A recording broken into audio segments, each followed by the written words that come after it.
Alright, so we're back to another setup video today. We're going to be setting up a There skateboard, and I already know this is going to be a good board for a few reasons. One, it's a deluxe board. Two, it's a true fit mold. And three, it's pretty much the specs that I fell in love with like a year ago. This is an 825 with a 1388 wheelbase. It's 31.5 inches long. So I just picked up this Vanessa Torres board. It was actually a skate shop day board, so I'm definitely stoked I got this. And it was pretty funny because I was looking back, and actually a year ago, I got the Ashad Skate Shop Day board, and it was actually the exact same specs of this. And that's pretty much like the first deluxe board I ever rode, and it was pretty much the first board that I actually realized that the tiny wheelbase worked really well for me. And I think small wheelbase is definitely something to experiment with if you never have. Honestly, it depends on like your type of skating. If you're super tall, it's probably not going to be for you. If you like stability, it's probably not for you. So if you like quick pop or if you're skating tight transitions, I feel like a small wheelbase is actually pretty nice. Like I said, it's really not for everybody, but for me, I've noticed it works really well. It's really hard to find these specs. Usually I ride a 14-inch wheelbase on an 825, and even that is really hard to find. If you've seen any of my other setup videos recently, I've been actually really bummed on all the 825 with the 14-inch wheelbases I've gotten, and it's really because of the shape. This shape right here has a lot of concave, and I really like this shape. It's a big nose. It's not super steep, but it's pretty big. The tail have like a spooned concave. A lot of the boards recently I've been riding have been really flat. Like honestly, even flatter than the Easy Rider it feels like. And the Easy Rider is another deluxe reel board that you guys might have seen. Don't get me wrong, I did like it, but it wasn't my favorite. I just noticed with the steeper concave, my flick is a little bit better. Especially if I'm doing a flip trick out of a nose slide or tail slide, I feel like the concave really helps me out there. This also could just be like in my head, but I feel like it does help me flick a little bit better. And I also just kind of like feeling my feet on the concave. My last Palace board I was riding was super flat, and I felt like my feet were always kind of like hovering off the board. Like I would pop or do a trick, and my board would never suck back to my feet. It would like bounce, and it wouldn't like, I don't know, it just wouldn't catch very nicely. I mean, it skated fine, but like for 360 flips, I had a really big problem. It really wasn't scooping. For shove it tricks, it worked fine, but overall, I just didn't really love the board. I felt like I was complaining about it more than anything. So hopefully with this new board, I already know I love these specs, so I shouldn't be complaining. I should be really stoked on this thing. I like the 149 on the 825 just because it's actually a little bit bigger of a truck than I guess suggested. I think a 144 is really what they recommend for an 825. But for me, having the bigger truck, it allows me to lock into tricks like crooked grinds and feeble grinds a little bit more. I don't have to be as precise on it. I can kind of be a little bit more to the side. When I was riding 9-inch and 10-inch boards, I learned that when I was on curbs, especially like when I was grinding, I was kind of hanging more to the side, especially when I was doing like a slappy crook. I wasn't really on top of it like a nose grind. I was more on this side. So I was really heavy on the side of the crook, and I got really comfortable with that. So when I ride the wider truck on the smaller board, it still gives me that effect. Also right now, I think we're going to be keeping these Spitfire tablets that I have on. They're 51mm by 101. I really like the hard wheel. I do have a new pair of wheels. I think I might save those for another video. I've just been really loving these tablets, and these things are maybe only a month or so old, so they're pretty new. I think they have plenty of life in them. They're not really yellow or anything yet, so I think we're going to keep rocking them. But I'm going to stop talking and let's start gripping the board. Came with a nice little sticker. And it's funny, so I always take this little sticker off, and it's funny because it looks like he's skating a really sketchy handrail, and I wonder what he was trying because his board is like so high up there. Like, dude, what were you trying to do? I would love to know. Right here, gonna be running the Pepper Grip again. The Pepper Grip's been pretty chill for me. It's funny because the last few sheets of Pepper Grip, actually, there was like a weird crinkle in it. But the last board actually I had didn't have it, but the board before totally had the crinkle, so it's hopefully this doesn't get it. It's only 31.5, and the grip tape is way longer than that, so I feel like there's always so much extra grip tape. I think the grip tape's 33 inches or something. Do you want to in your spot, dog?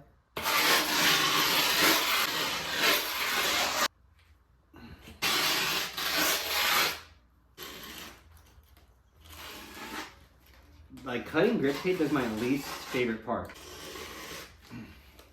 We're gonna fold the grip tape right here, just kind of like this. So then when we go outside later, we're gonna file down the edges around the board. And the reason we're gonna do that is because if we do like a kickflip or something and our board lands upside down, our grip tape is going to chip a little bit and then it's going to start peeling up and we're going to have a bad time, and we don't want that. So remember to keep your scraps, you'll use them. I mean, or you can flip your board over and do this thing. That works too. First truck on right here. And I want to say now it's been pretty much, I think, a whole year since I've been riding now the hollow kingpin. I used to ride the inverted kingpin, which I loved. It made sense just for all the feeble grinds and everything. And I was skating when I was pretty much only skating curbs. When I was skating curbs, I really liked the loose trucks. But as I started skating more street again, doing more manual tricks, kind of like using and getting more speed, I personally feel like I couldn't tighten the inverted kingpin as much as I wanted to. I feel like I was literally always trying to crank it down and it literally wouldn't get any tighter. So I pretty much only have the inverted kingpin set up on my 169s and like my 215s for curbs and stuff. But ever since I went back to like skating 825s, I actually liked having the regular kingpin, just so when I do manual tricks or if I'm going faster or something, I can tighten them up a little bit more. So I feel like that's like the other thing I really noticed in the last year, like the difference between those trucks.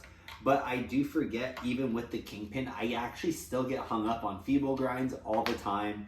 And it kind of sucks, I'm not gonna lie. Like, I really prefer the inverted kingpin. Get this first truck on here. I don't think I'm gonna record me putting both the trucks on. It's pretty boring. My cat is looking at me over there. I think she wants some food. There's like no food left in there. So I will see you when this truck is on. Both the trucks on, the board is looking really sick. I'm really hyped on this thing. Deciding on rotating my wheels, like I'm gonna put this wheel over here, vice versa, kind of how you would a car. And I think I might flip them graphic out. I noticed that this wheel is starting to get little cone zones, so I might switch them. Before it gets worse, I should change it. But my trucks are kind of stripped right now, so I'm kind of worried about this. Let's see how this goes, honestly. Not screwing onto this. Like, it doesn't even fit over the nut. Okay, this is actually a lot harder than I thought. I need to fix this and get a new one. This one's chill. It's not stripped. We're good. We're in the biz. Actually want to mention right now is that both of my washers, usually you put a washer on this side and that side. I have both on the inside just so it pushes out the wheel a little bit more. Since I have the tablets, it's a really thin wheel right now. It's crazy because that wheel is actually still pretty bad. Now that I'm looking at it, I mean, it's better. They're both pretty coney though. I'm gonna have to both put them this way, I guess. But yeah, I have both of my washers on the inside, and the reason is just to push the wheel out a little bit more. So I'm almost, these are 149s, but they're almost now like 151s or 150s maybe, I don't know. Something like that. What I do now is put the rails on here. Just do 2 inches from the edge right here. So I literally just take my ruler, hit the little 2-inch mark right there. I guess I can see that dot. Can't see it here. Okay. All right, we have, and every time I put rails on, I always like to explain this. So usually if you have your rail all the way out here, kind of 80s style, it's kind of for more grabbing the board. You'll get more grip on the board. But if you move your rail further in here, it's going to be better for doing like board slides on like curbs, ledges, rails, or whatever. When you have your rails on, if you're skating curbs a lot or like board slide ledges a lot, you pretty much don't want to rub the middle of your board. You want to just be sliding on plastic. So if you're starting to get scrapes in the middle of your board, maybe bring your rails in a little bit more. Also, when you bring this in, you're going to be able to kind of tilt into your like feeble grinds or hurricane grinds a little bit easier when you do this. So that's kind of the reason why I ride my rails so far in. I also like to put like tape underneath the screws, so it kind of prevents the rattle a little bit as well. I guess those are kind of like my only little rail hacks for you guys right now. And I honestly like the black on black because it kind of blends in. To me, that kind of looks a little sicker in my opinion. Gonna have to run with it. And since it's like kind of blending in, I'm not gonna worry about it too much. Okay. All right, we just got the rails on. It's looking pretty chill. Actually, I could probably screw this one in a little bit more now that I'm looking at it. The other question I get about rails is how long do they last me? It really just depends on like curbs or whatever I'm skating. But for the most part, this will last like at least 4 boards, I want to say. 3 to 5, depending on how many like board slides I'm doing, depends on the spot I'm skating. So it kind of all varies, but it definitely lasts me a handful of boards. But yeah, definitely more stoked to skate this board than my last one. Should be really nice. Exactly what I've been wanting to skate again. But make sure you guys subscribe so you guys see the video when we first test this thing out. I'm expecting some good things, so that's all I'm gonna say. Well, isn't that late right now? I wish I could go skate this thing right now, because it would be nice, but maybe not nice. Let's go skate. Well, yeah, soon, you know? I'll catch you later.